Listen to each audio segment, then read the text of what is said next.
satu pria terkaya di dunia yang memiliki kekayaan sebanyak 800 miliar US dollar.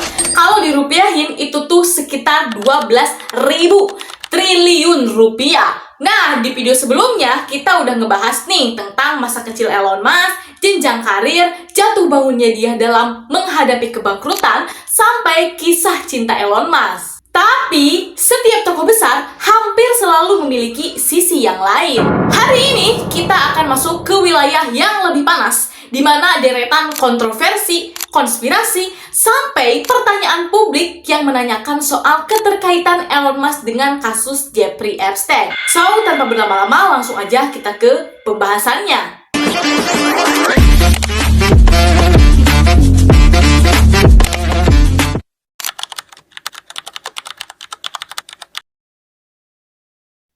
Di musim panas 2018, terjadi sebuah drama besar saat penyelamatan 12 anak dan satu pelatih mereka yang terjebak di dalam Gua Tang Luang di Thailand. 12 anak ini adalah satu tim sepak bola remaja yang berusia sekitar 11-16 tahun, ditambah satu pelatihnya yang masih muda.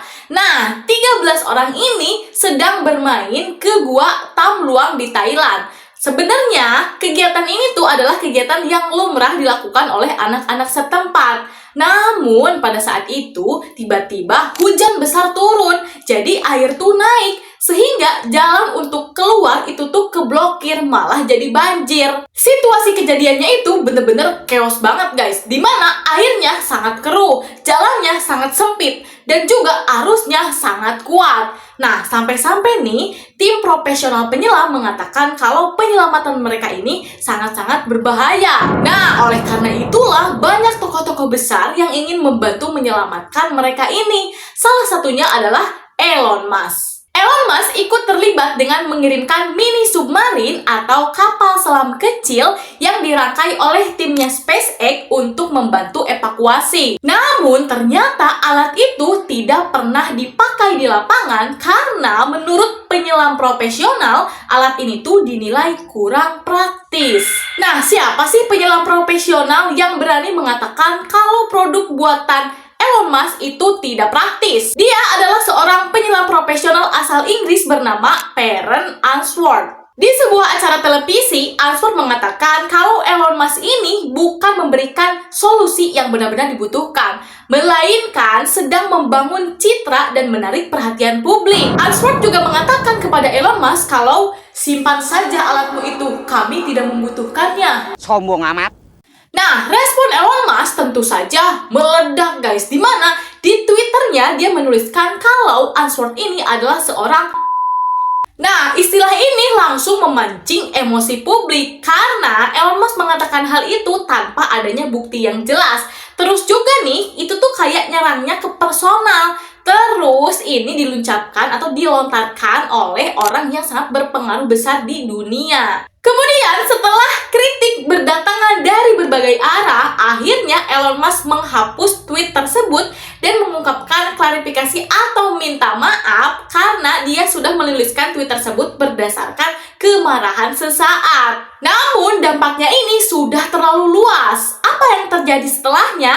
Ternyata ini berlanjut menjadi pemberitaan global, di mana pada saat itu tekanan nama baiknya Elon Musk itu benar-benar dipertaruhkan. Terus juga Elon Musk mendapatkan laporan pencemaran nama baik dari Ainsworth. Tuh guys, akhirnya ini tuh jadi laporan resmi pengadilan. Meskipun pada akhirnya Elon Musk menang di pengadilan. Elon Musk tidak terbukti bersalah atas kasus ini. Namun, lagi-lagi ya, banyak orang yang menilai momen ini sebagai titik ketika publik mulai melihat sisi dirinya yang impulsif di tengah citranya jenius visioner. Buset ya, ternyata orang-orang besar egonya nggak kalah besar. Niat Elon Musk kan baik ya sebenarnya untuk membantu penyelamatan, tapi memang usahanya itu dinilai tidak praktis, dinilai tidak pas gitu. Tapi nah itu si Ainsworth tuh mengatakan hal-hal yang menyakiti.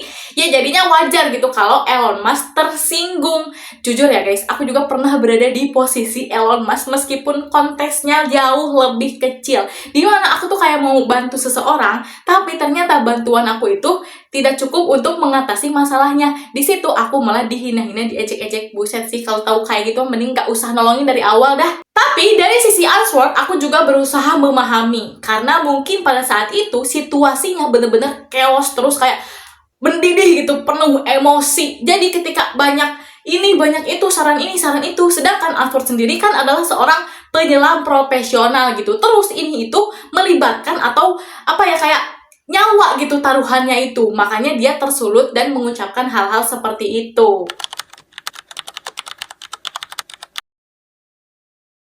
Dalam beberapa wawancara, Elon Musk mengatakan kalau dirinya bisa bekerja 80-100 jam per minggu. Atau kalau per hari nih, kerjanya itu 16-20 jam per minggu tanpa libur.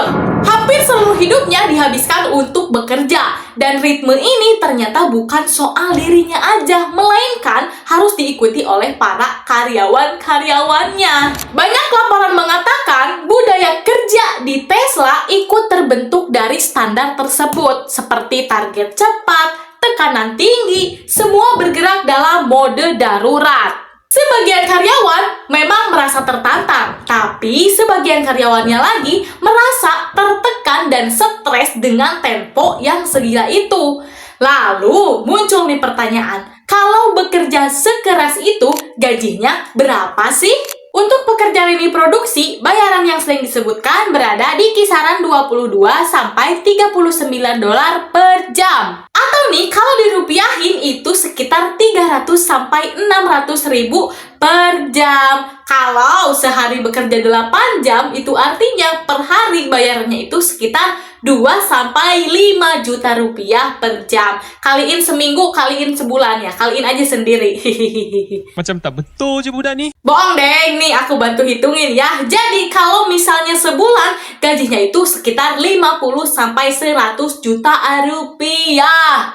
Gede kan? Kayak gede banget.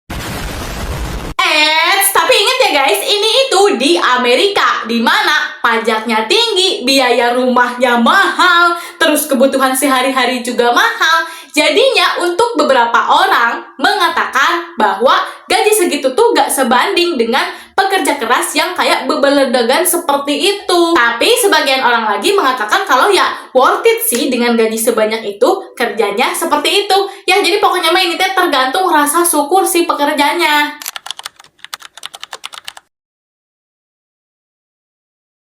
Pada tahun 2020, ketika pandemi COVID-19 merajalela, di Amerika sana itu beberapa pabrik memang harus tutup atau bekerja dari rumah. Nah, Elon Musk ini adalah salah satu orang yang menentang WFH ini. Baginya, memberhentikan produksi sama dengan mempertaruhkan masa depan perusahaan dan juga ribuan karyawan yang bekerja di perusahaan tersebut. Dia secara terang-terangan menentang untuk menutup pabriknya itu. Dia bahkan mengatakan kalau saya lebih baik dipenjerong, lebih baik ditangkap daripada harus menutup pabrik saya sendiri. Terus pada akhirnya yang menang siapa nih? Apakah Elon Musk atau pemerintah? Nah, ternyata nih guys, setelah tarik ulur antara Elon Musk dan pemerintah, akhirnya perusahaan Elon Musk lah yang tetap dibuka. Tapi ada titik tengahnya di mana melakukan pekerjaannya itu dengan prosedur keselamatan ketat gitu, seperti pakai APD, pakai masker, dan lain segalanya.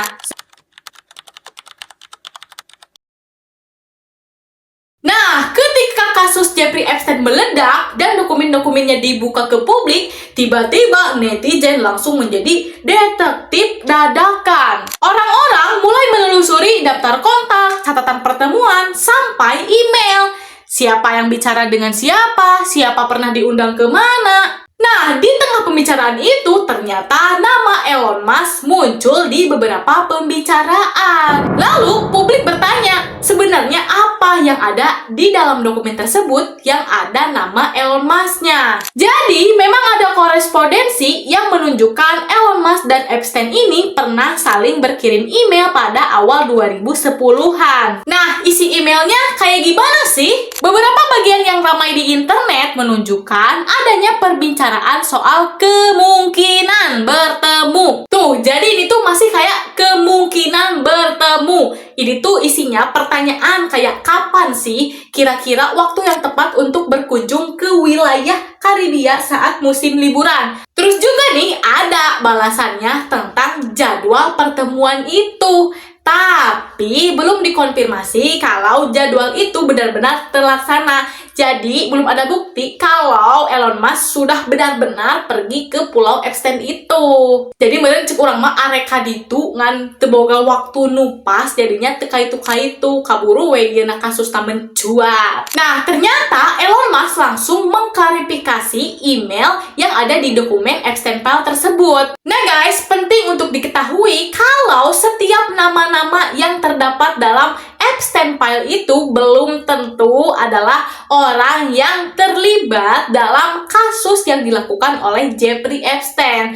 Jadi, meskipun itu filenya kayak banyak banget, nama-namanya juga tokoh-tokoh besar banget, tapi nggak semuanya gitu, belum tentu. Karena dalam dokumen-dokumen itu, si Jeffrey Epstein tuh kayak cuma ngomong doang, nge-WA lagi, nge-email doang, gitu-gitu doang. Jadi belum tentu beneran ikut-ikutan. Oke guys, sekarang kita masuk ke segmen berikutnya. Dan ini nggak kalah menarik, yaitu konspirasi Elon Musk.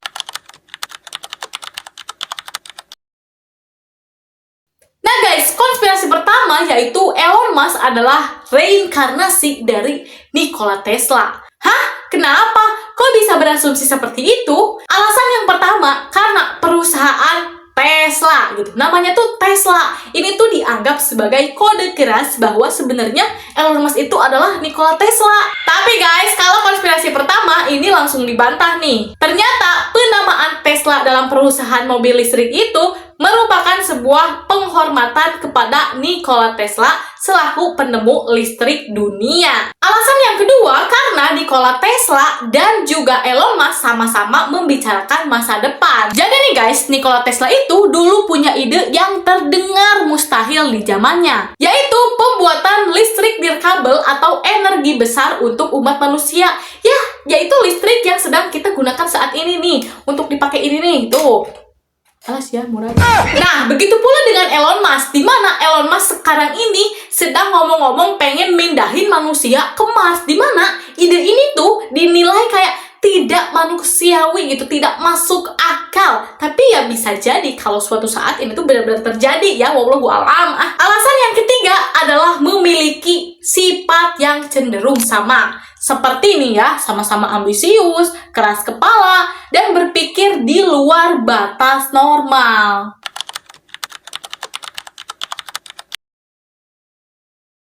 Nah, hal ini terjadi karena Elon Musk ini visinya gitu terlalu maju. Kayak terlalu tahu arah banget gitu dunia akan bergerak kemana. Seolah-olah Elon Musk sudah tahu apa yang akan terjadi beberapa tahun berikutnya.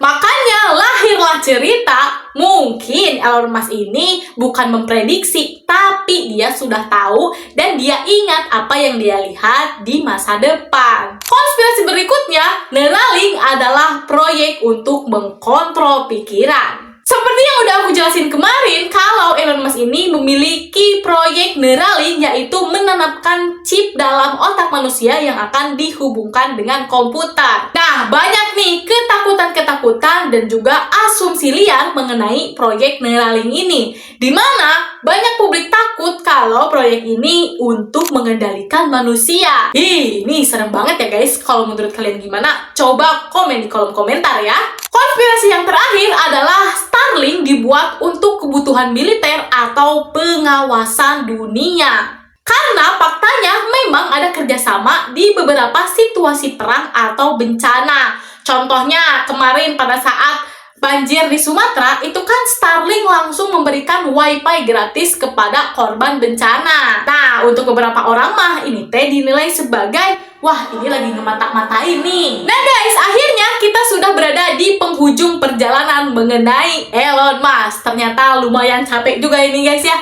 Ini bibir-bibir sampai kering nih. Nah, BTW nih, supaya bibir aku tetap lembab dan berseri-seri, anjay berseri-seri, aku tuh suka pakai Tisa lip balm ini. Kelihatan gak sih? Anjay. Jadi beauty vlogger sebentar ya. Ini tuh produknya murah banget, cuman 15.000 aja. Enggak. Harga aslinya mah 25 apa 30.000 gitu. Cuman aku dapat promo jadi 15.000.